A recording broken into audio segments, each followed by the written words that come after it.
empezar con la teoría de signos vitales, en este caso, respiración. Y además, como está relacionado el tema, vemos la saturación de oxígeno. Esto está enmarcado dentro del eje de procedimientos básicos de enfermería. Ahí es el tema de constantes vitales. Vamos a pasar a la siguiente.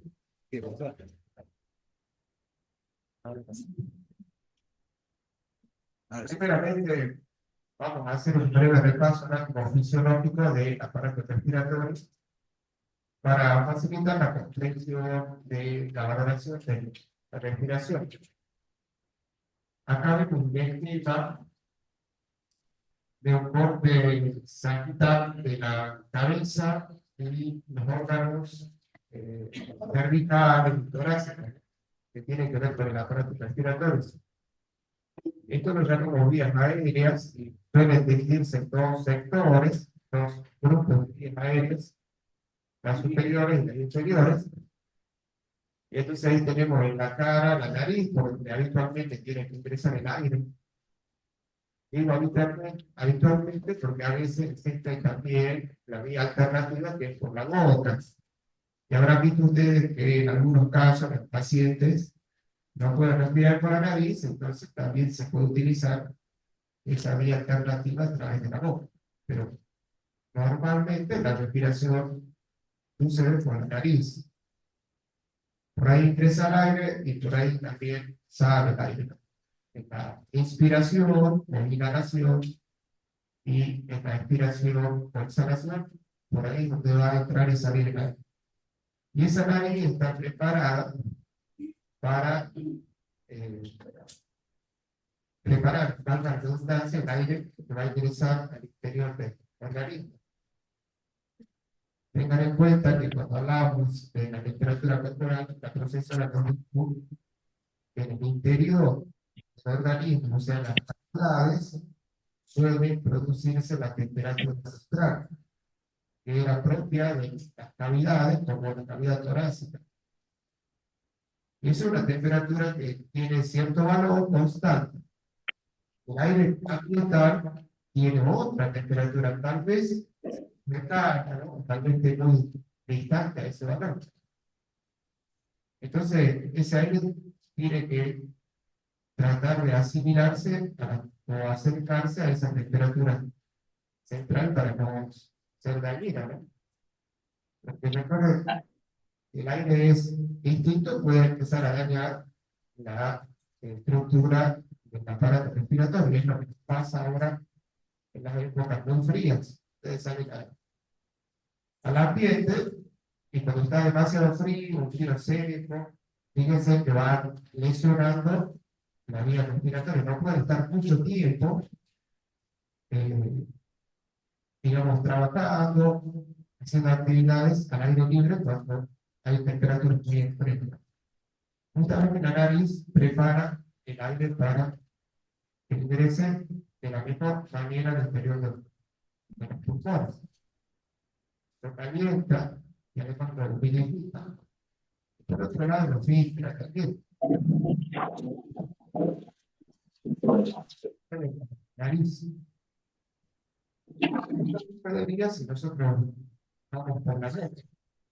La respiración por la boca, ya se pierde esa posibilidad de filtración, de humidificación y también calentamiento.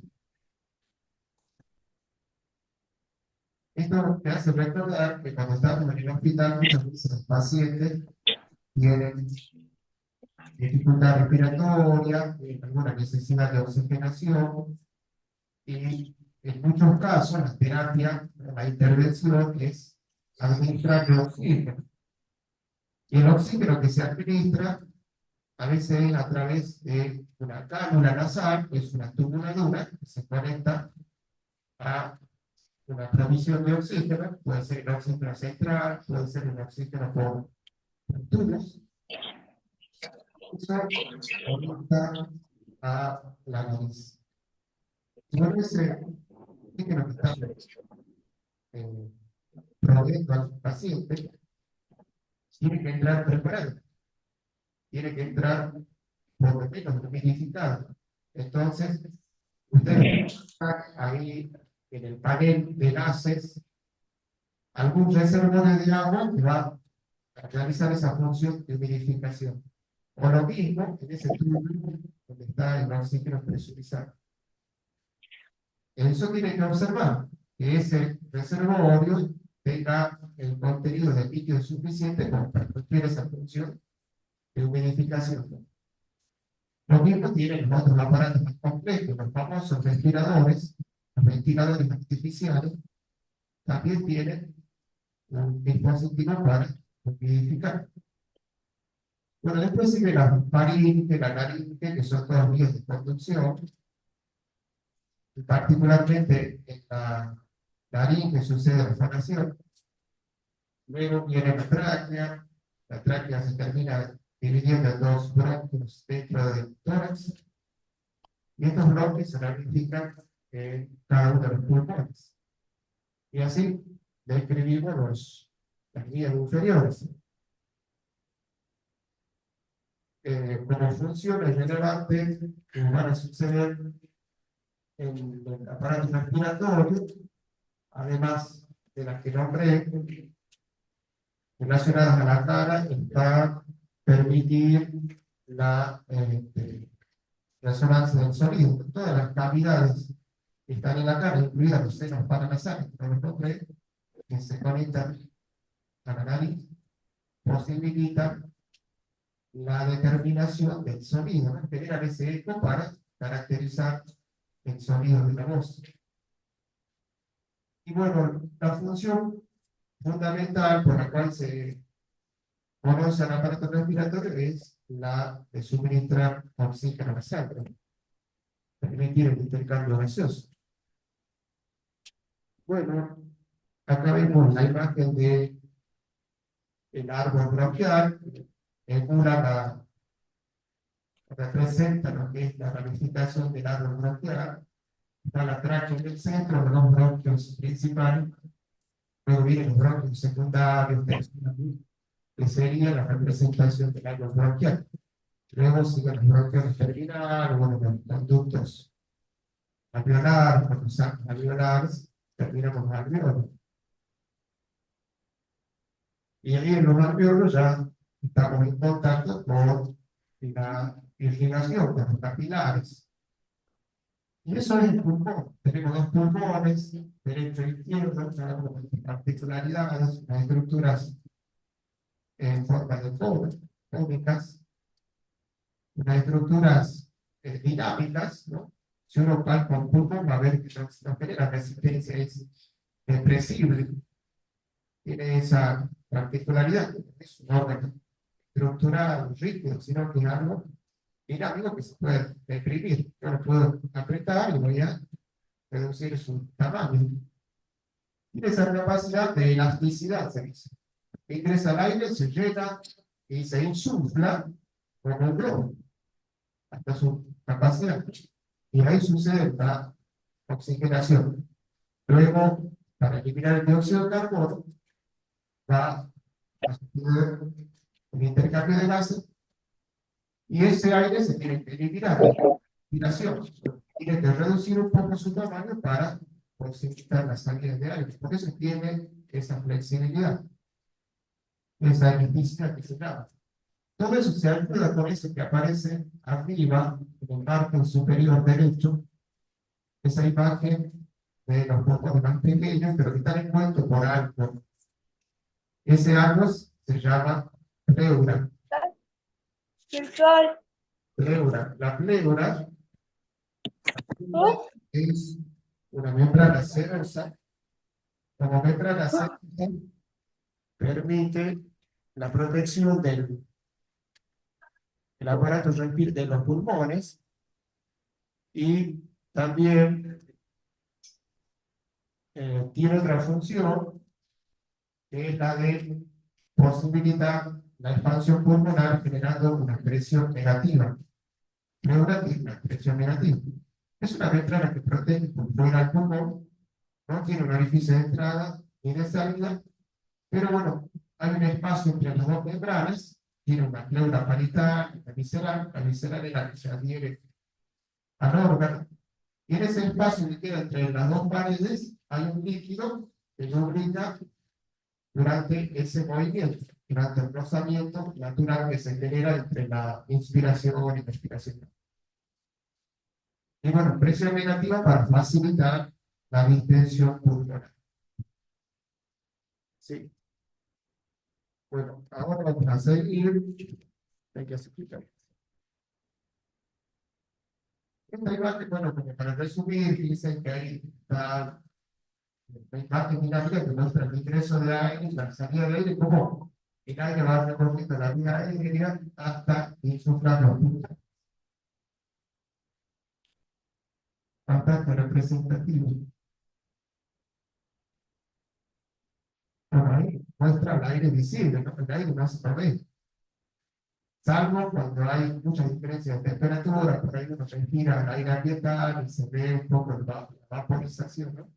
Pero son buenas situaciones, bueno, pero no vemos la respiración.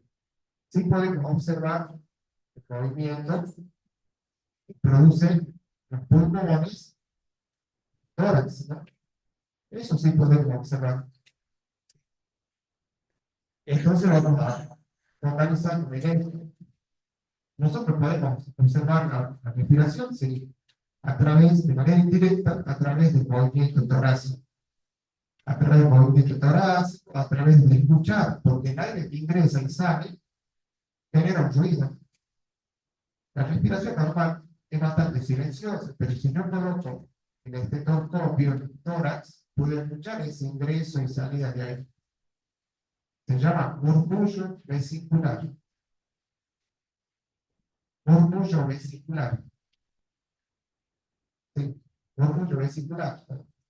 Es el sonido característico de la respiración normal. Pero bueno, no siempre tenemos los pulmones, las vías aéreas sanas, ¿no? Los pacientes pueden tener la vía aérea afectada, los pulmones afectados, por eso están en el hospital.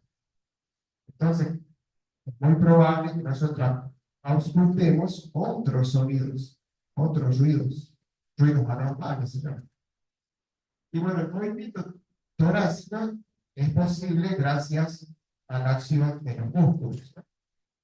Ahí vemos la imagen del tórax, los músculos, hay músculos entre las costillas, se llaman intercostales. Después está el diafragma que separa todo lo que es torácico de lo que es abdominal. El diafragma es un músculo ancho, plano, y que se encuentra justamente en ese límite entre el abdomen y el tórax. Y bueno, el diafragma es el principal músculo de la respiración, porque tiene una forma abovedada, como una bóveda, como una cúpula. Así está relajado, con esa forma cupular. Cuando se contrae, se hace un poco más horizontal. Entonces cambia la forma. Se hace un poco más horizontal. De estar abovedado pasa a ser horizontal. Y en ese cambio de forma, posibilita que dentro del tórax se amplíe la capacidad torácica, por lo tanto, disminuye la presión intratorácica. Entonces, hay posibilidad de que el pulmón se mucho más. Sí.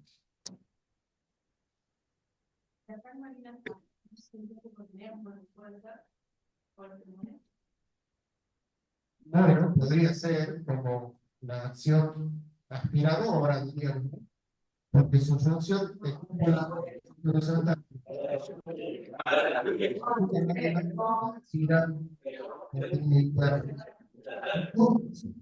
Se acompaña con la presión negativa de la. Bueno, eso es el diafragma, que es el principal. Entonces, cuando se contrae, posibilita el ingreso de aire. Luego se relaja y vuelve a su.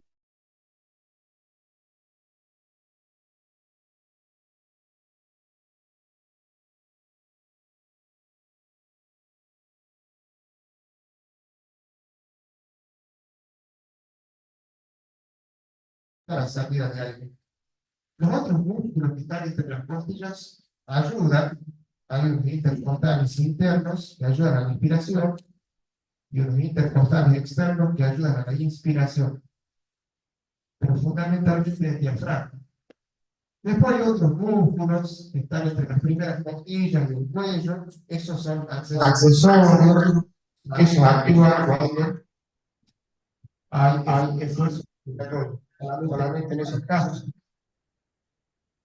O la prensa abdominal, el músculo de la abdomen actúa cuando hay esfuerzo respiratorio. Por ahí los niños es más notorio, en los niños, las personas que tienen enfermedades respiratorias muy graves, ahí se nota el esfuerzo respiratorio.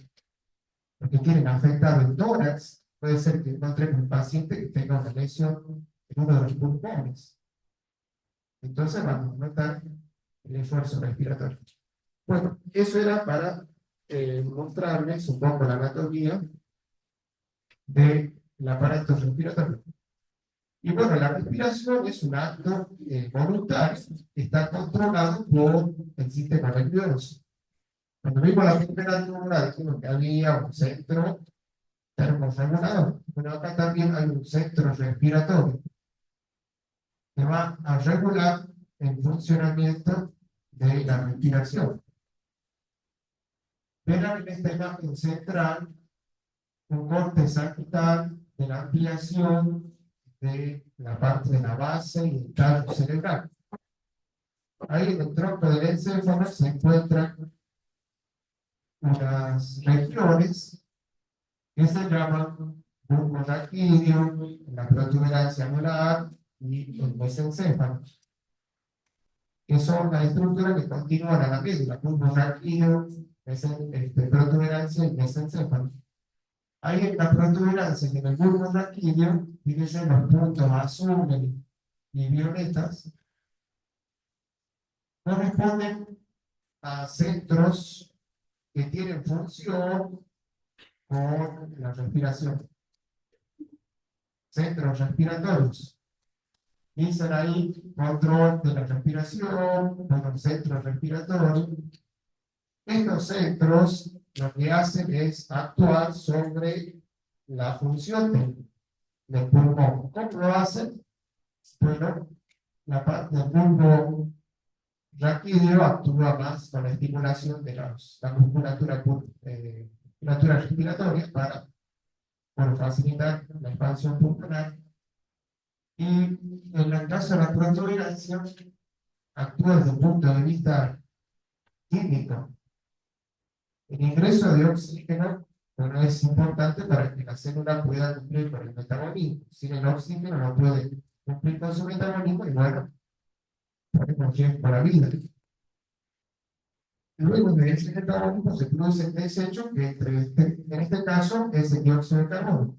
El dióxido de carbono, para eliminarse, en la sangre suele transportarse como ácido carbónico,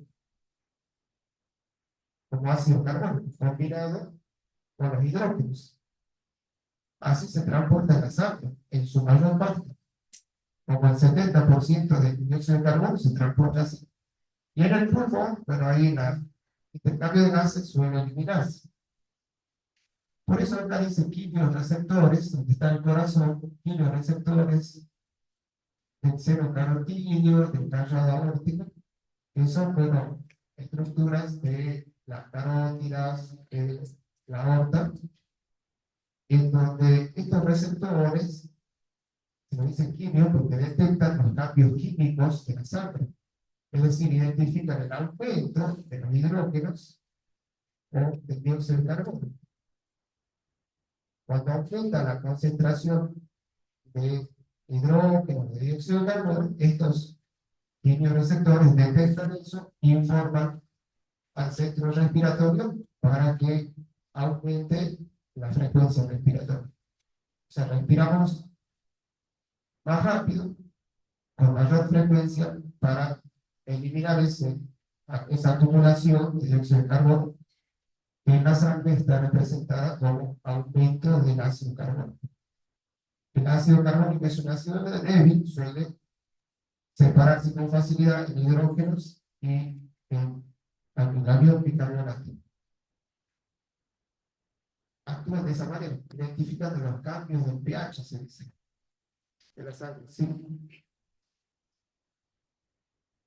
Bueno, todo eso era importante porque ahora vamos a hablar más bien de la función de enfermería que es valorar este signo vital que es la respiración. Uno de los 5 signos vitales que nosotros estudiamos en este curso. Y en la respiración, bueno, vamos a valorar, como decía, el movimiento del tórax, los ríos respiratorios, ¿no? Vamos a observar y vamos a escuchar. Justamente dice acá que necesitamos observar, también necesitamos palpar en algunos casos para poder ver ese movimiento del tórax. A veces necesitaré apoyar de alguna manera la mano sobre el tórax para observar ese movimiento.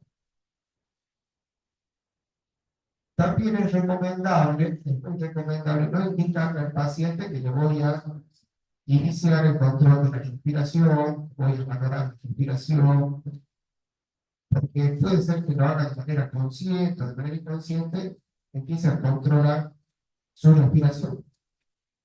Tal vez al principio, cuando yo me presento, ¿no? Cuando me saludo, me presento, les indico que voy a controlar los signos vitales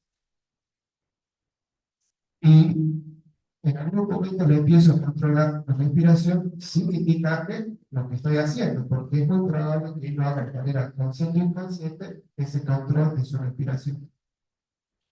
Se valora, como aparece en esa imagen, con el sujeto de cuidado acostado, en posición del cúbito dorsal o supina, que es la posición más probable en la que ustedes encuentren al paciente en el hospital, es decir, acostado, el cúbito dorsal o supina.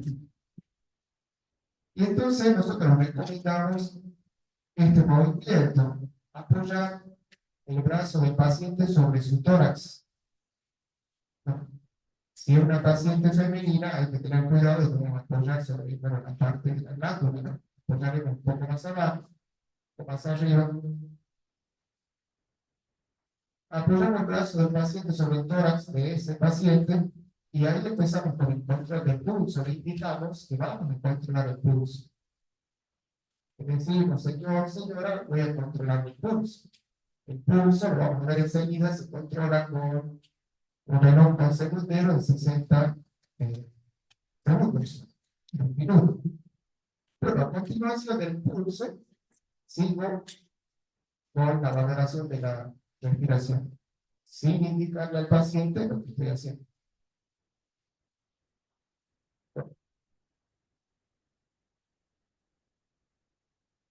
¿Y qué es lo que valoramos de la respiración? Yo les decía, nosotros observamos el movimiento torácico, fundamentalmente el movimiento torácico. También se puede observar el abdomen, sí, a veces la parte torácica no es tan visible y a veces el abdomen se mueve un poco más marcado.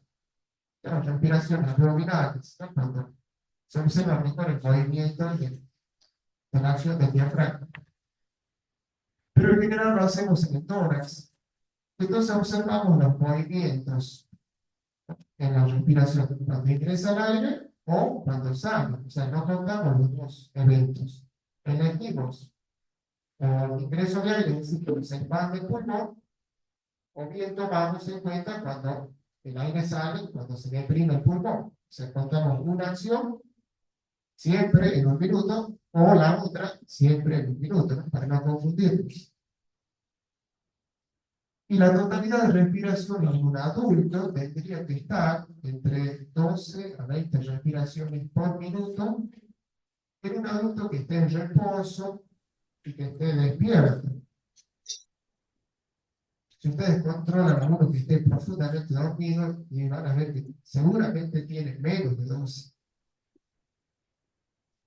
Pasa lo mismo que pasaba con la temperatura. Cuando uno está dormido, ya no regula de la misma manera que cuando está despierto. Entonces, van a encontrar un paciente profundamente dormido, le van a poner 10 de respiración, está con un problema, van a decir, bueno, es porque está dormido. de igual forma, siempre hay que tener en cuenta el contexto en que se da la situación. Si un paciente sano que está durmiendo porque justo son las 4 de la mañana, bueno, está bien, puede tener esas 10 respiraciones en un minuto. Ahora, si un paciente tiene un problema neurológico, tuvo un problema respiratorio, yo veo que está disminuyendo mucho la respiración, veo otros síntomas, eso ya es alarmante y normal hay que actuar de otra manera.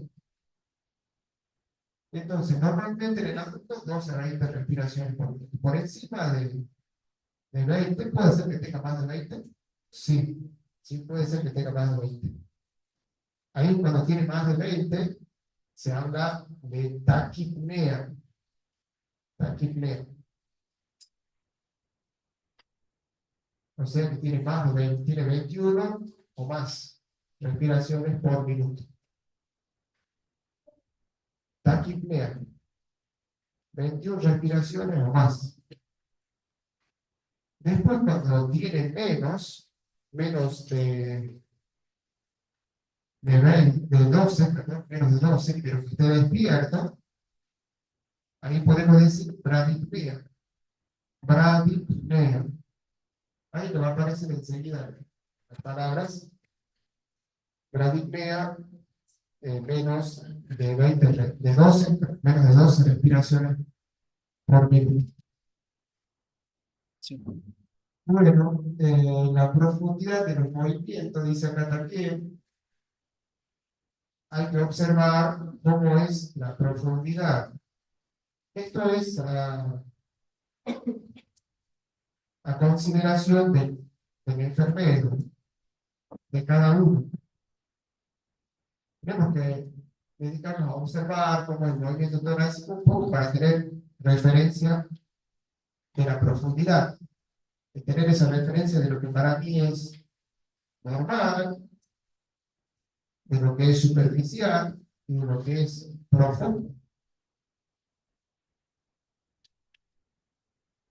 La profundidad está descrita de esa manera, como movimientos normales, que son los que ocurren en personas sanas, o bien superficiales, menos, por supuesto, menos profundo que la normalidad, o profundo, que son respiraciones más largas, y el movimiento torácico es más marcado. En la superficial casi no se nota el movimiento torácico. El ritmo se refiere a la distancia de tiempo entre un movimiento y el otro. Ese espacio de tiempo entre un movimiento y otro más o menos tiene que ser igual, y eso se llama regular. Respiración regular, ritmo regular respiratorio, o rítmico. Y a veces se da de manera irregular. A veces hay algunos movimientos más cortos, hay unos periodos más largos, entonces hay como distintas expansiones pulmonares, unas más breves, otras más amplias, capaz que haber varias seguidas y luego desaparece la respiración por algunos segundos, vuelve a aparecer de manera súbita. Todas esas particularidades del ritmo ya son alteraciones. Entonces se llama respiración irregular, respiración arrítmica. Y hablando de respiraciones distintas, acá figura la normal, donde ustedes ven en la esquemita, la curva del normal es bastante similar, todas son iguales, o sea, no hay una respiración distinta a la otra, en general son todas iguales.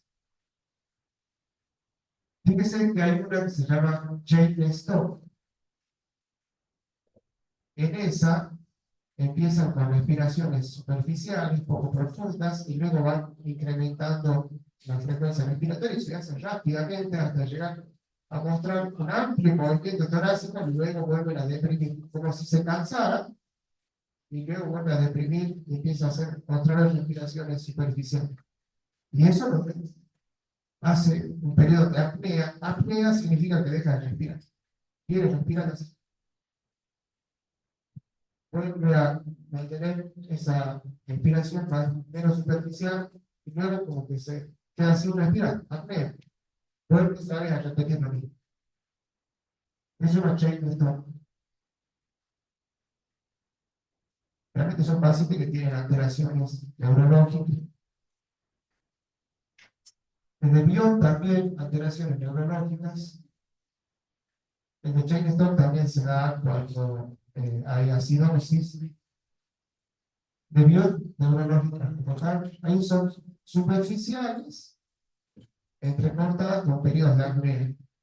Apnea es sin respirar. Por unos segundos se queda sin respirar, luego vuelve a respirar. Y la de Kuhn sería varias ventilaciones, movimientos respiratorios profundos seguidos entre sí. Es la respiración del ansioso. También aquel que tiene acidosis, por ejemplo, ¿no? Tiene esa respiración profundas y seguidas. ¿Vieron? Aquellos que tienen ataques de pánico, de ansiedad, que dicen relajate, como soplar la bolsa, como para... Pero ahí se puede notar esto. Después está la calidad respiratoria. La calidad respiratoria hace referencia a si hay esfuerzo o no. ¿Cómo vemos el esfuerzo respiratorio? Observando el movimiento. Cuando el movimiento es en profundidad normal, cuando los músculos respiratorios mueven el tórax y no se observa otra parte del cuerpo marcada, eso es sin esfuerzo. La respiración con esfuerzo es aquella que hace que se marquen otros músculos que facilitan o que colaboran en la respiración forzada. Es muy característico la contracción de los músculos del cuello. El esternocleidomastoideo o los italianos, que son del plano lateral del cuello, esos están contraídos cuando hay esfuerzo respiratorio. También los músculos de la prensa abdominal también están muy contraídos. Se ve movimiento ahí muy marcado en la parte abdominal baja. A veces los niños lo llaman tiraje. Ahí diríamos con esfuerzo, con músculos accesorios de la respiración marcados. Y si no es sin esfuerzo, normalmente tiene que ser sin esfuerzo. Y los ruidos respiratorios, generalmente los ruidos respiratorios no se escuchan, ¿no? Salvo que esté muy obstruida la vía respiratoria, entonces ahí a veces se escuchan que son audibles, ¿no? Y si no, tenemos que usar el estetoscopio. Por eso dice auscultables. O sea, lo más común es auscultar el ruido por el estetoscopio. Y ahí tenemos el ruido normal, que se llama murmullo vesicular, o los ruidos alterados, que hay varios. Por ejemplo, el estridor es muy parecido al movimiento de la arena. No sé si escucharon el movimiento de la arena. Bueno, vamos a ir por donde hay arena, el pise, no vamos a arena, muy parecido. Un ruido más torpe, más sordo, es el ronco. Cuando se parece a un silbido, cuando vemos el aire que ingresa y sale como un silbido, se llama sibilancia. Estos sonidos los podemos escuchar ahí en el aula virtual, hay un video que muestra todos los ruidos, ¿no? Para que lo vayan identificando. Hay otros también, ¿no? Otros, roce pleural, por ejemplo. Hay otros más específicos, pero por lo menos determinan estos que son como más comunes. Estertores se dan en aquella persona que está en agonía por la acumulación de secreción en la vía respiratoria alta. Y bueno, la simetría es el movimiento simétrico, el movimiento que será de igual forma en ambos campos pulmonares. Y cuando no se da así, se dice asimétrica. Asimétrica. ¿Cuándo no se da? Cuando hay una lesión en la estructura ósea, lesión en las costillas, por ejemplo, entonces puede ser que se expanda un solo pulmón y no el otro. Lesión en la pleura de uno de los pulmones, ahí vamos a ver respiraciones asimétricas.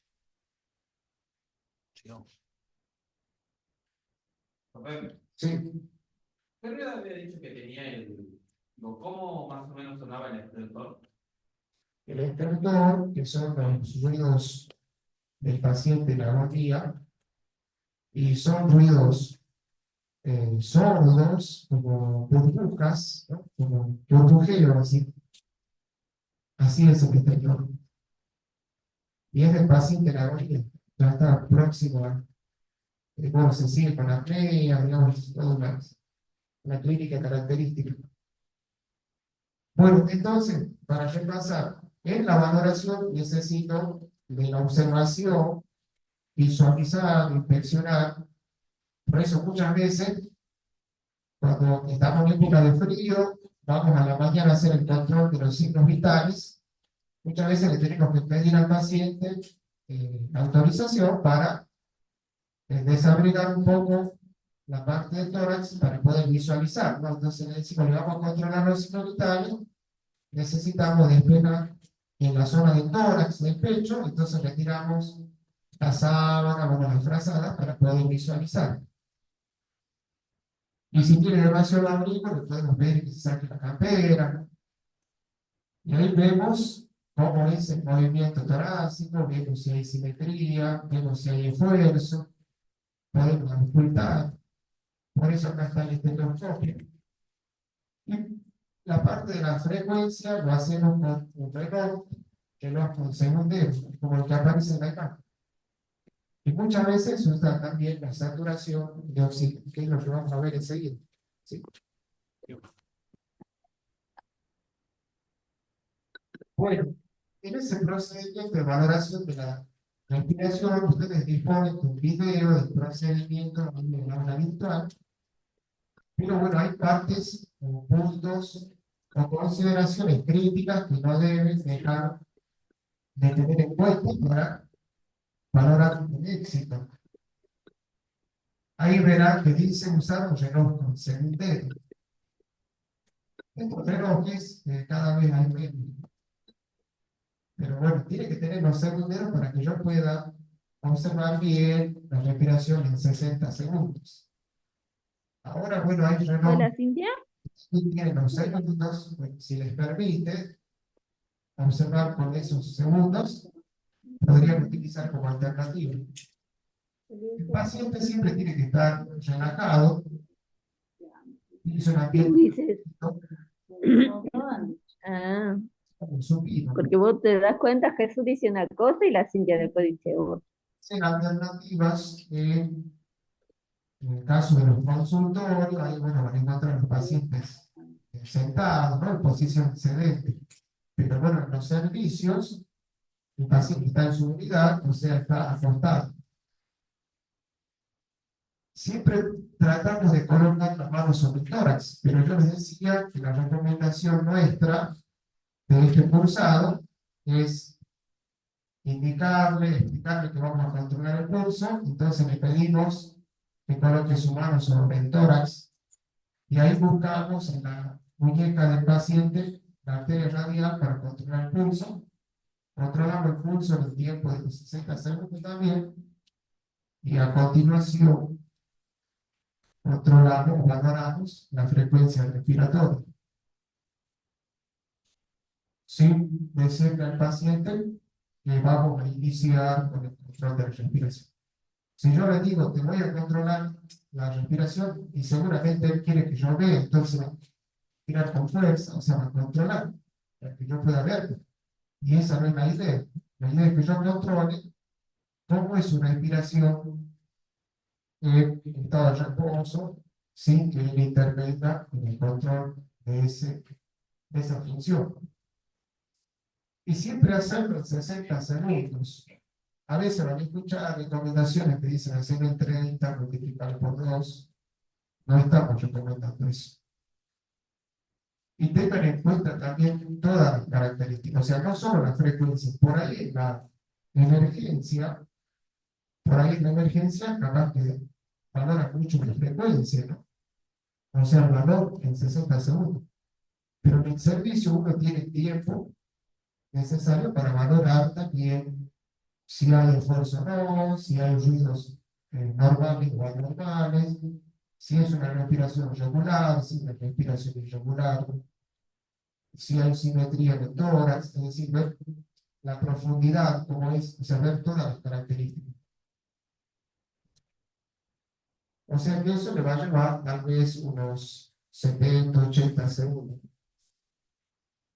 Fíjense que hay que también agilizar. Esa es otra característica que usted tiene que desarrollar. Tratar de que su habilidad sea lo más rápido posible y lo más completa posible. Por eso le mostramos todo. Y usted tiene que practicarlo para hacerlo rápido y completo. Capaz que al principio le lleva más tiempo porque es normal. Cuando yo hago por primera vez una actividad y capaz que algo me falta y capaz que algo lo hago con más detenimiento, con más pausa, porque lo estoy aprendiendo, y eso es normal. Pero eso lo tengo que tratar de mejorar, lo tengo que tratar de especializar. O sea, lo tengo que practicar hasta que lo domine y lo hago casi de manera inconsciente y lo hago con la mayor rapidez posible. Bueno, ahí aparecen términos que son propios de la valoración.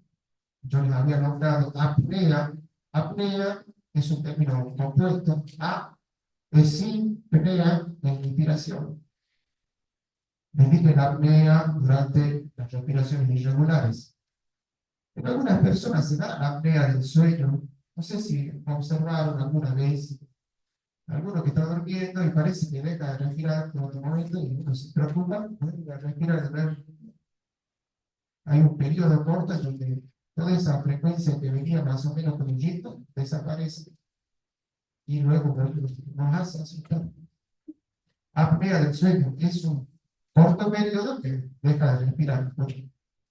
Entonces hay apneas transitorias y habrá otra apnea permanente que es aquel que dejó de respirar. La apnea permanente, o sea que la apnea es para tenerlo en cuenta. Eupnea es normal, del griego es verdadero, ¿no? La respiración normal la llamamos así, eupnea. Mayor frecuencia de 20 era taquipnea, menor de 12, bradipnea. La hiperventilación, cuando son ventilaciones o movimientos torácicos rápidos, más de la cantidad normal. Hiperventilación o hipoventilación, poca expansión pulmonar, menor cantidad de respiraciones. Son términos que se usan cuando hay respiración irregular. Dis es dificultad, nea, respiración, disnea, la respiración dificultosa, laboriosa, cuando ustedes no ven que el paciente hace esfuerzo, o lo que respira no es suficiente, necesita de oxigenoterapia. Oxigenoterapia es otro término que se usa mucho en el hospital. Implica la administración de oxígeno, la terapia médica de oxígeno. El oxígeno se considera un medicamento. Y bueno, muchos pacientes que tienen dificultad respiratoria necesitan de la oxigenoterapia. Ortopnea. Este término hace referencia a la dificultad respiratoria que se alivia estando de pie o sentado. Por eso acá dice capacidad para respirar solo si se está de pie o sentado. Si está acostado, sí va a respirar, pero le dificulta mucho. Para este paciente más común sentarse y acostarse hacia adelante sobre su tórax o ponerse de pie. Dice, no puede estar en la cama, no puede estar en la cama porque no puede respirar. Y bueno, su respiración se le facilita sentándose, abrazando la almohada, separar los brazos, facilita la expansión pulmonar, realmente hace este movimiento. También se pone de pie para facilitar la respiración.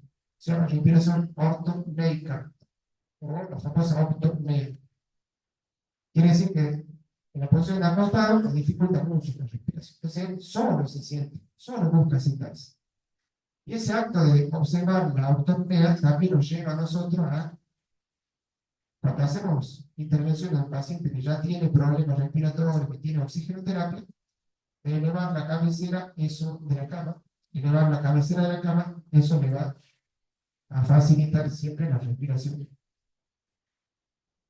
Cuando hay disnea, cuando hay hipoventilación, cuando hay apnea, se puede observar cianosis.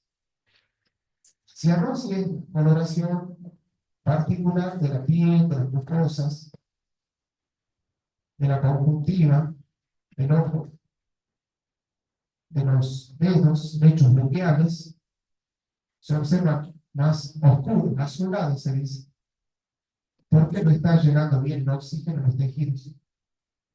Hay una hipoxia. Hipoxia es la disminución de la presión parcial de oxígeno en los tejidos. Hipoxia. Y la disminución de la presión parcial de oxígeno en la sangre se dice hipoxemia. Hipoxemia. Bueno, estos son como términos que usan mucho ahí en la valoración respiratoria, ¿no? Vamos a ver cuáles son los factores que influyen modificando la respiración, ya sea incrementando, disminuyendo, o sea, intervienen en la respiración y que tenemos que tenerlo en cuenta también en la valoración, porque capaz que esto está actuando, por eso hay alteración. Principalmente tendremos que tener en cuenta la edad. Nosotros estamos hablando de adultos, 12 a 20, respiración completa para el adulto, sí.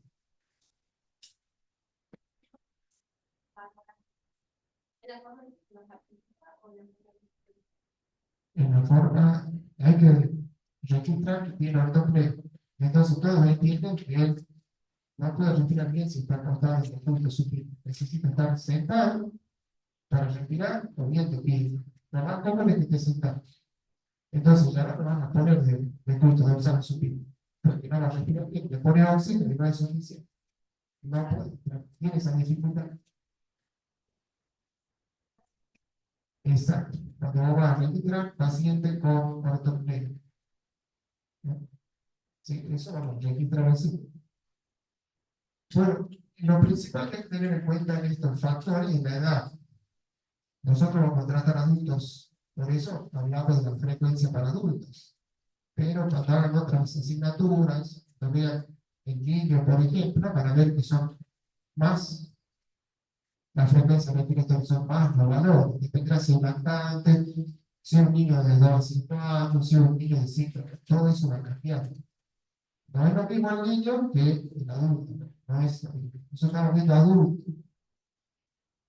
Bueno, también dice acá la actividad física, por supuesto. Hacer actividad física, ustedes vieron que sobre la escalera, corren, trotan, hay gente que no tiene ese hábito, ¿no? De salir a trotar, de correr, no importa si hace frío, van lo mismo a dar la vuelta al parque.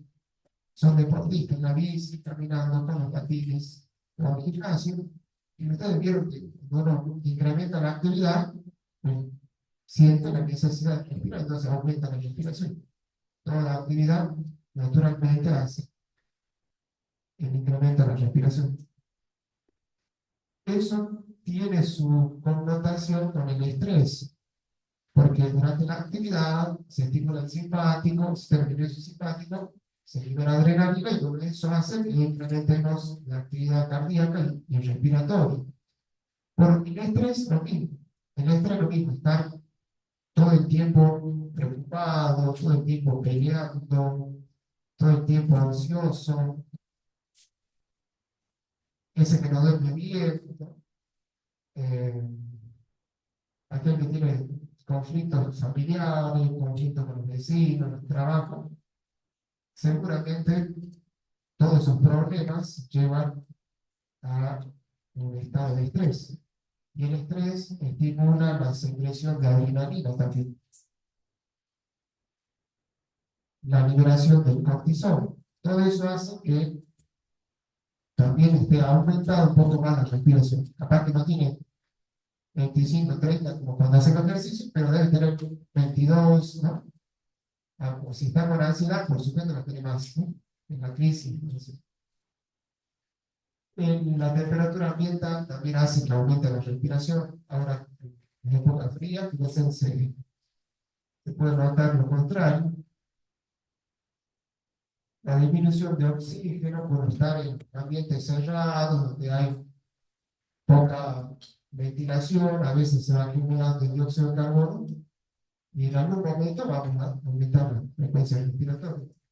O bien, los que suelen escalar, hay gente que hace trekking, escala montañas, los cerros, y se van viendo que a medida que van aumentando la altitud, hay menos oxígeno disponible, entonces ahí también, naturalmente, fisiológicamente, se incrementa la respiración.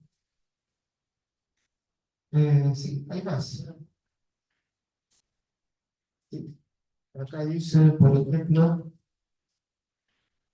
para disminuir algunas enfermedades también hace que incremente la frecuencia respiratoria.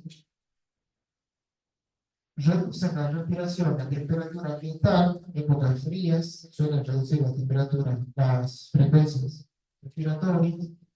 Una lesión neurológica puede afectar la respiración, sobre todo si es lesión que esté relacionada con el tronco del cerebro, con el tallo cerebral, con la protuberancia, con el bulbo, con esas zonas que regulan la respiración.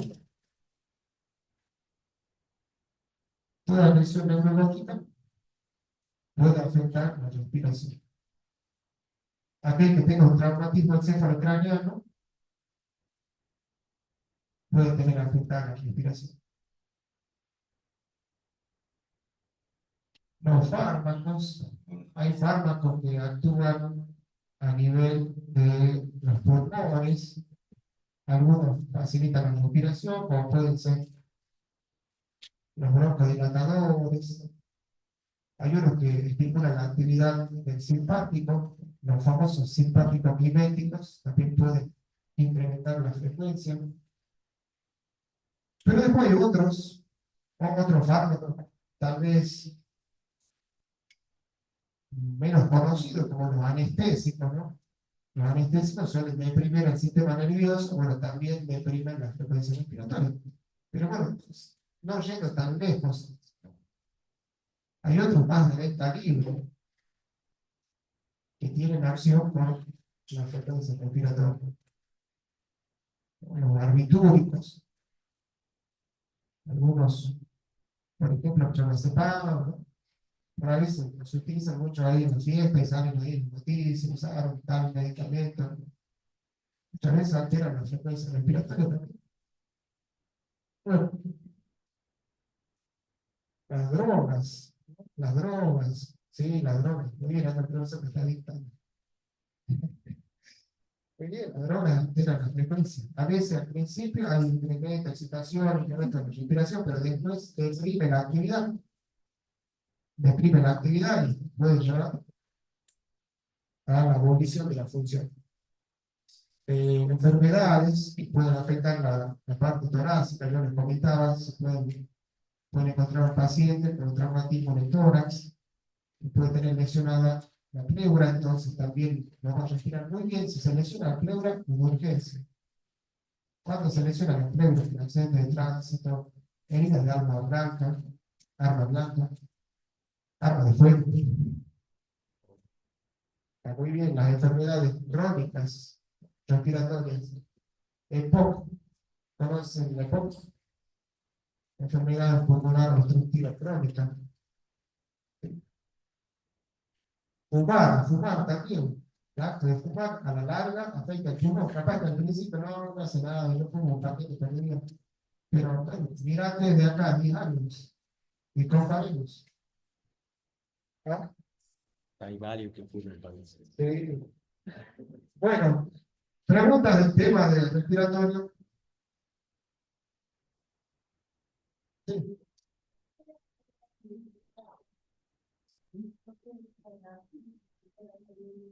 Claro, edad sí, edad porque si vos mandaras a un niño, va a tener mayor cantidad de respiración. El adulto hace 20, pero el niño no tiene más va a depender de qué edad tiene. Si en la calle tiene mucho más que el niño de 9 a 13, por ejemplo. Se parece un poco más. Sí, por eso. Bueno, vamos con la saturación de oxígeno, oximetría de pulso, que se llama también. Está relacionada porque, bueno, acá valoramos la oxigenación de la sangre, ¿no? Sí, pase con. Este es un método, como dice acá, no invasivo que utilizamos para valorar la saturación de oxígeno del paciente. Utilizamos un dispositivo electrónico que es el oxímetro de pulso o saturómetro. Se llama así de las dos maneras. Una medición indirecta del porcentaje de saturación de oxígeno. Esa sigla, SpO2, suele ser la sigla de la saturación de oxígeno. Ustedes van a encontrar ahí, a veces en los textos, en las prescripciones. Esa sigla, bueno, la saturación de oxígeno. Indica eso, la medición indirecta de la saturación de la hemoglobina de la sangre del paciente. Y bueno, este aparato tiene un funcionamiento particular porque está formado por una serie de elementos que producen luz y del otro lado está un fotodetector. Acá dice, bueno, ¿qué es lo que detecta? Detectan ese porcentaje de saturación de oxígeno, que bueno, que puede estar normal, y eso es adecuado, y eso es esperable, pero puede estar alterado. Entonces, en aquellos pacientes, decía acá el profesor, pueden tener EPOC, ¿no? Pueden tener alguna enfermedad respiratoria, es como más posible que tengan alterada la parte de la saturación. Entonces, a ellos hay que saturarle con más dedicación, ¿no? Con mayor frecuencia, digamos, ¿no? Fíjense que ahí hay varias enfermedades respiratorias, algunas conocidas, como la neumonía, ¿no? Como el asma, otras no tanto, esa que dice distrés respiratorio, pero bueno, entre otras, poco. Entonces, vamos a hacer la valoración de la saturación de oxígeno con este elemento.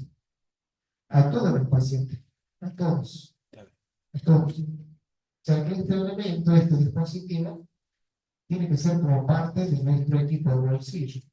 Por ahí, si no lo tenemos, podemos compartir con el compañero. Lo ideal es que cada uno lo tenga. Bueno, ¿cómo funciona? Me estaba explicando hace rato. Produce dos tipos de luz. De un lado del aparato y del otro recibe esa luz, ¿no? Detecta esa luz. Quiere decir que este aparato se separa como una pinza, solo que no tiene tanta fuerza como una pinza. O sea, no es que va a presionar el tejido del paciente hasta generarle dolor. Presiona levemente, no duele. Entonces tiene dos partes que se separan por una pinza. De un lado produce luz, del otro lado recibe esa luz. Funciona de manera de espectrómetro. Dice, tiene dos partes, dos diodos de un lado que producen luz, una luz roja, una LED roja y una infrarroja. Producen dos emisiones de luz de un lado, LED roja y la infrarroja. Esos van a atravesar el tejido. Habitualmente lo colocamos en el dedo. Para saturar, primero tenemos que hacer la antisepsia, se dice. Utilizamos una gasa, un algodón, con alcohol al 70%, hacemos la antisepsia del dedo para disminuir la flora del dedo y recién colocamos ese aparato en el dedo del paciente. Entonces, de un lado le va a emitir la luz, esos dos tipos de luz que van a atravesar el tejido, todo el tejido, o sea, la piel, el tejido subcutáneo, la vascularización, importante la vascularización, va a estar la sangre, va a atravesar la sangre y empiezan a hacer la lectura, pero también va a atravesar el resto de los tejidos, los músculos, los huesos, ¿no? Esto lo podemos practicar con la luz del teléfono, por ejemplo, prendemos la linterna y podemos poner el dedo en la linterna o ver que se refleja un poco. Bueno, algo similar sería la función de estas LED infrarrojas. Entonces atraviesan los tejidos de un lado y del otro lado son detectados por el fotodetector. ¿Y qué es el que va a informar, digamos, de ese porcentaje de saturación? Es como que estima, hace un cálculo estimativo de la saturación de oxígeno. Por supuesto que tiene que haber circulación para poder hacer esa determinación, ¿no? Por eso dice que es importante que haya buena circulación. Y las lecturas, las mediciones se hacen muy rápidamente, en segundos. No lo tienen que dejar ahí un minuto. Fíjense que los cálculos lo hacen cada 0,5 un segundo y el promedio es cada 3 segundos. Bueno, lo dejemos 3 segundos. Y voy mirando en la pantalla, me va informando ahí el valor de la saturación, me informa también una curva, se llama curva epismográfica, y también me informa un cálculo de la frecuencia cardíaca. Pero no observen esa frecuencia cardíaca, sino que controlen con el método palpatorio la frecuencia cardíaca. Entonces, bueno, es importante que exista circulación. ¿Qué pasa en el paciente que está con enfermedades crónicas, ¿no? Con inmovilidad permanente? Muchas veces tiene tanta degeneración de los tejidos que la circulación periférica es más lenta. Es más lenta la circulación periférica. Entonces, no van a controlar un adulto mayor que está ahí en estado caquéxico, que está inmóvil, y no satura nada, o satura 60, dice. A veces necesitamos reactivar la circulación, ¿no? Para indicar, para encontrar o reactivar la circulación y encontrar, digamos, que el aparato pueda detectar la saturación. A veces lo hacen en el lóbulo de la oreja, a veces van en los dedos del pie, como alternativas.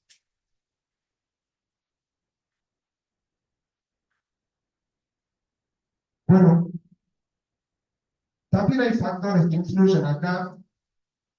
Dice el nivel de hemoglobina. Este aparato calcula la saturación del porcentaje de hemoglobina de esos glóbulos rojos que están presentes en ese tejido que yo estoy controlando con el saturo, que puede ser un dedo, que puede ser el lóbulo de la oreja, cualquiera de los dedos. De preferencia usan el índice, pero pueden utilizar cualquiera. El pulgar tiene mejor circulación arterial que el resto. Ese trono.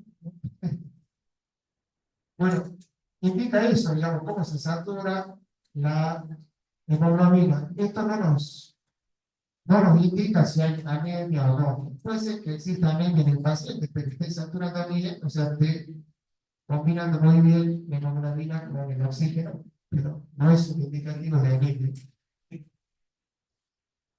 La circulación, lo que yo les decía, necesita una buena circulación. Si no hay buena circulación, no va a generar lectura o va a generar lectura falsa.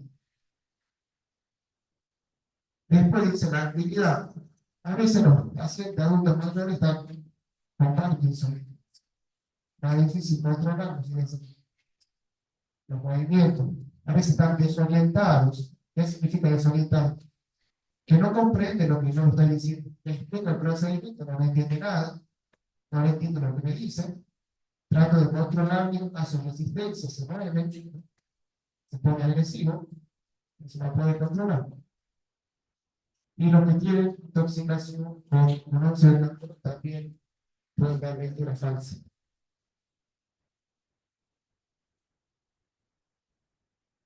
O sea que esta medición indirecta sirve como lectura de la saturación, pero también tiene sus limitaciones, ¿no?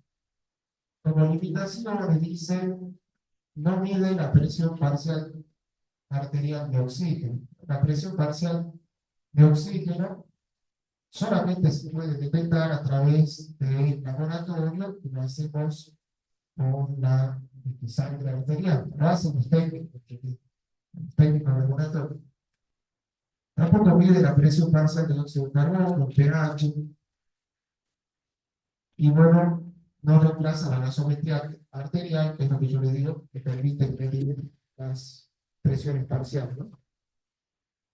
Estos aparatos son muy fiables dentro de valores entre el 80 y el 100%. Ya por debajo de esa saturación ya disminuye la fiabilidad, o sea, la lectura que está informando debajo del 80% ya puede estar alterada. No es fiable.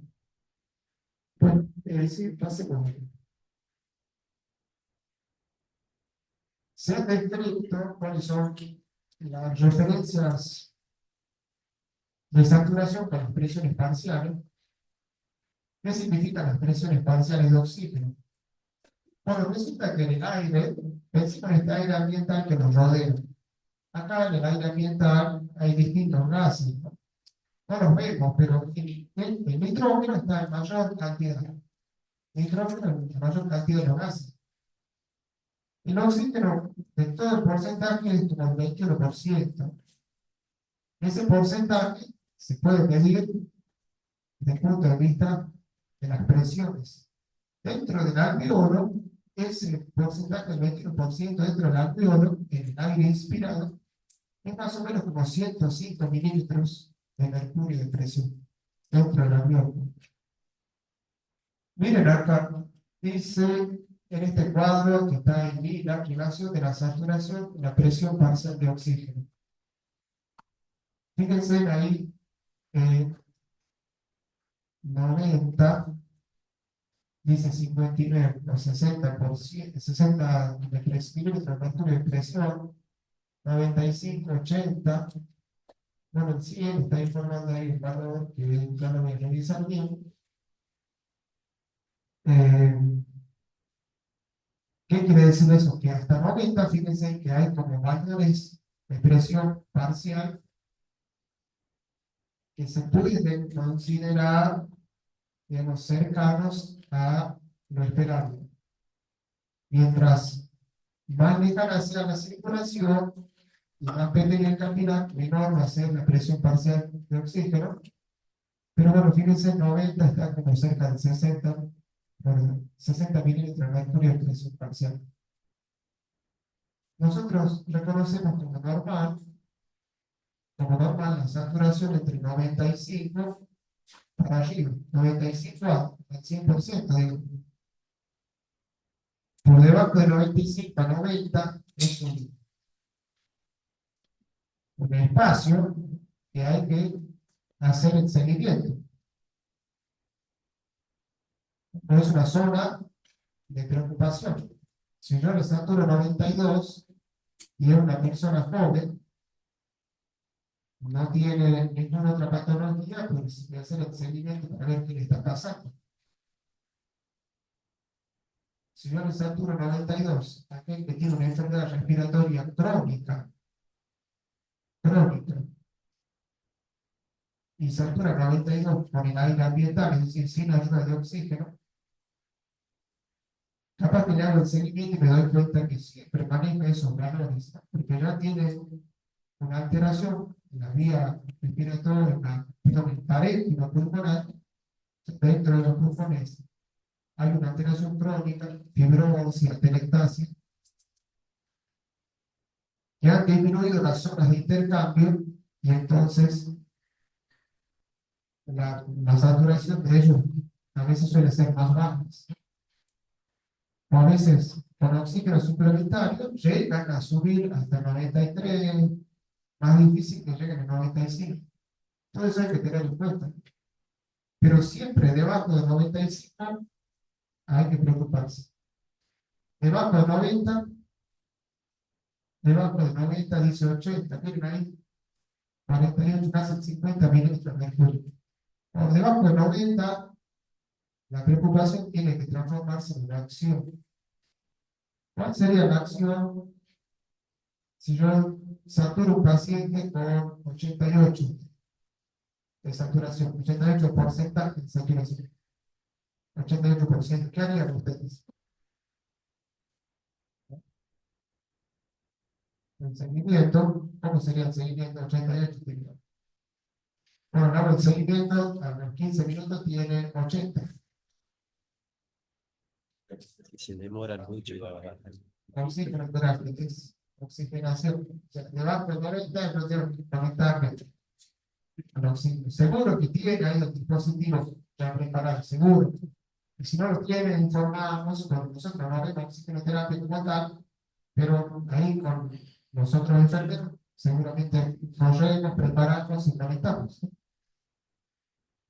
Muchas veces ellos se lo sacan, se sienten bien, se retiran, es molesto, la cánula nasal se la retira, uno va de satura y tiene 78. O sea que colocarles, a veces se les mueve, y bueno, ya la empiezan a correr, molesta la cánula nasal.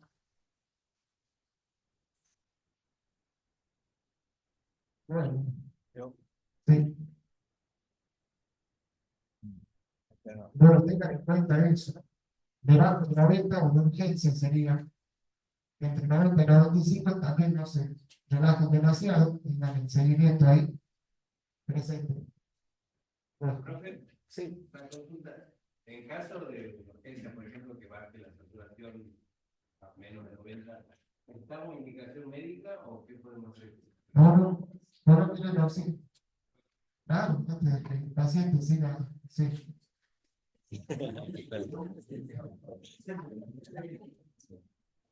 Sí,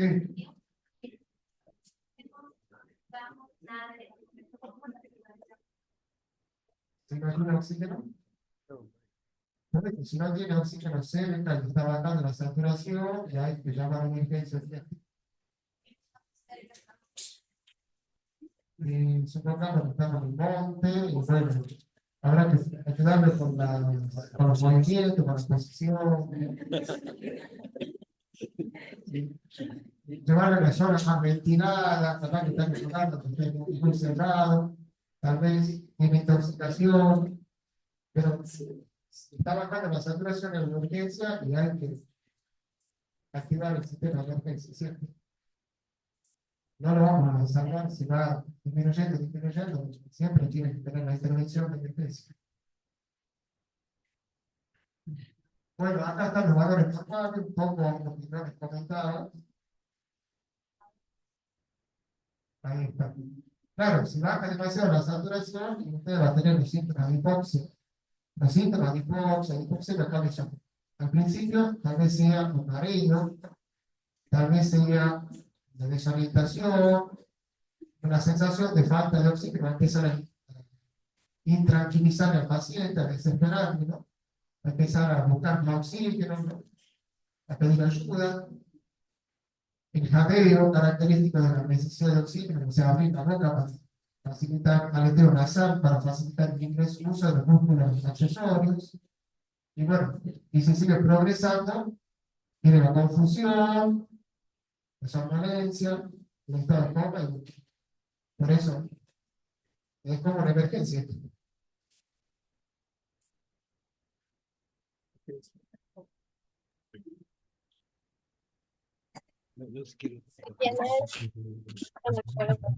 Muy importante la familia muy básico de lo que es mucho la práctica con paciente de los por ahí los Le instrumentos digo, son fotos para... No, le dije, ah, bueno, muchas veces no en el hospital, y, por ejemplo, y nada, nosotros después nos quedamos.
escuchar la clase en forma presencial y otra virtual. Ahí la diferencia.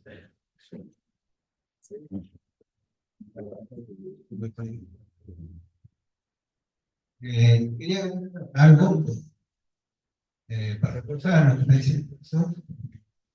A ver, yo no tengo, con respecto al control, a este tema que dice control de respiración. Ustedes van a aprender los diferentes tipos de control vitales que son 5. Ya dijo que el profesor. Y aparte, lo que quería reforzar es el tiempo, chicos. Practiquen ustedes en su domicilio. Ahora, vayan a su casa, con todo lo que dijo el profesor, vayan practicando. Hay alumnos que van a la práctica, van a la pasantía hospitalaria, y es la primera vez que están haciendo control vital. O la segunda vez que hicieron en el gabinete y después con el paciente. Eso pasa, ¿sí? Vayan, ustedes ven la característica de la respiración, cómo están respirando, cuando están durmiendo a un familiar, empiecen a usar el tiempo. Después la terminología. La terminología que apareció acá, empezar a usar apnea, taquipnea, bradipnea, eunea, taquicardia, todas, ¿sí? Empezar a hablar. No puedo estar hablando del paciente con respiración rápida. El paciente está respirando despacito, oye, no, ¿sí? Hay que aplicar la terminología. Y después los elementos. Los elementos, empezar a conseguir. El profe dijo, no tiene 11 metros, sale caro, capaz, sale, no sé, 30.000, 40.000. Pero pueden pedir prestado a alguno, ¿sí? Pero el reloj siempre nos pasa que van a la práctica, a la pasantía, a preprofesional y dice, no tengo reloj con segundero. Anoche dice, anoche fui a comprar, no conseguí. Anoche. No, esas cosas están pasando, ¿sí?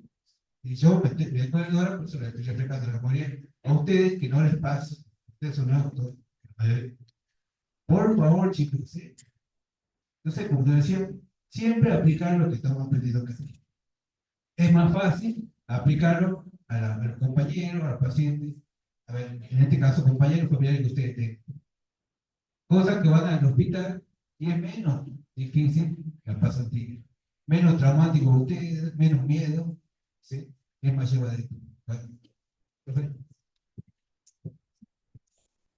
Y bueno, es importante lo que dice el profesor de la práctica, ¿sí? Para desarrollar la habilidad es importante que ustedes practiquen entre ustedes. Pero ustedes van a ver una diferencia que si se controlan entre ustedes es más fácil y se puede controlar la respiración, los signos vitales, más fácil. Pero es importante que practiquen con personas enfermas, porque en el hospital las personas están enfermas, entonces es más difícil detectar. Y nos pasa mucho en la práctica, y no lo escucho, no le siento. ¿Sí? Por eso es importante el desarrollo de esa habilidad. Muy bien. Muy bien, continuamos. Este es el mismo caso clínico que les presentó ayer la profesora. Solamente resalte ahí los valores de la respiración, de la saturación. Pero es el mismo, fíjense en el mismo señor MA, que llega al SAPERRAP, al Servicio de Clínica Médica, y bueno, tiene toda esa sintomatología o esa verbalización que está entre comillas. Bueno, ahí detectamos problemas, claramente como este el tema de respiración, de saturación, nos vamos a situar en eso, pero también hay otros problemas, ¿no? Vamos a seguir con los diagnósticos posibles que se pueden identificar en el tema de respiración. Acá aparecen algunas etiquetas que están relacionadas con la parte respiratoria, unas más específicas que otras, no son las únicas, quiero decir, ¿no? Por ahí ¿Qué mierda está hablando? Ricardo. relacionadas. Pero bueno, Tiene 10. respiratorio ineficaz, las ventilaciones espontáneas son como más representativos cuando hay falla de la respiración, ¿no? Cuando hay alteración de la respiración, limpieza ineficaz de las vías aéreas, cuando hay obstrucción. Ay, Si escucha que tiene tos, si escucha que tiene ruidos anormales, bueno, limpieza, limpieza ineficaz de las vías respiratorias. Deterioro del intercambio de gases cuando hay problemas con la oxigenación o con la saturación. Saturaciones bajas, anormales, bueno, deterioro del intercambio de gases, probablemente. Disminución del gasto cardíaco tiene que ver con el corazón, cuando no bombea muy bien, no llega buena cantidad de oxígeno, pero también altera la función respiratoria, la perfusión, ¿no? La distribución de los gases, riesgo de asfixia, bueno, hay otros también que pueden buscar. Vamos a elegir uno para mostrar cómo sería un posible plan de cuidado. Ahí tenemos en azul la parte de la moderación, el patrón alterado de eliminación, para ver el tema de la saturación baja, ¿no? Podemos decir que tiene la saturación baja porque tiene secreciones, diríamos, en una suposición. El diagnóstico para este caso es deterioro del intercambio de gases, que corresponde al dominio 3 también, se llama eliminación e intercambio, clase 4, función respiratoria. Y ahí tienen el formato PES, deterioro del intercambio de gases relacionado con cambios en la membrana alveolo capilar. Este factor lo tomamos del texto de los factores que muestra el libro, bueno, elegimos el que más se nos adapta a nuestra situación. Manifestado por las características definitorias que muestra el texto, también elegimos las que reflejan la sintomatología de nuestros pacientes. Acá disminuye la saturación de oxígeno 90% y cefalea. Bueno, después está la definición y vamos a seguir con su código, también aparece ahí. Vamos a seguir con el NOC, que acá está en verde, está resaltado en color verde. El NOC elegido es estado respiratorio, hay otros, ¿no? Sí, hay otros más. Este elegimos ahora, pero ustedes pueden encontrar otros, y también pueden ser válidos. Luego la definición dice movimiento de aire hacia adentro y fuera de los pulmones, el intercambio alveolar de dióxido de carbono y oxígeno, tiene que ver con el diagnóstico, no sé qué puede servirlo, con los indicadores, habla de la saturación de oxígeno, habla de la frecuencia respiratoria, el ritmo respiratorio, entonces también nos sirve porque permite evaluar los síntomas que está mostrando el paciente y estos indicadores bueno, nos permiten hacer esa evaluación al momento de implementar las actividades. Entonces tomamos este NOC, estado respiratorio, que es el código 415, tiene su dominio, tiene su clase, tomamos estos 4 indicadores, la escala que nos recomienda el texto, tanto la numérica como la escala cualitativa, y la puntuación actual es cómo lo veo yo en este momento que estoy haciendo la valoración. Yo pienso que está en 2, yo pienso que está en 1, yo pienso que está en 3, eso es la percepción del enfermero. Y la diana es hacia dónde pretendo llegar con la intervención. Siempre queremos mejorar, y en el caso respiratorio muchas veces podemos recuperarlo completamente. Y no podemos porque ahí tengan en cuenta que tiene problemas respiratorios crónicos, ¿no? Que a veces no se puede llevar al 100%. Y bueno, la NIC, la intervención, también hay varias. Acá está oxigenoterapia, que es la 3320. Tiene su campo de dominio, la clase.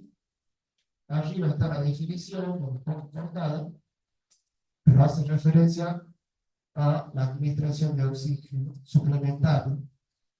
Y las actividades que hemos copiado algunas, tomado algunas, reflejando, digamos, en la que posibilitaría hacer el tratamiento de este problema del paciente. Ahí está eliminar secreciones, bueno, mantener la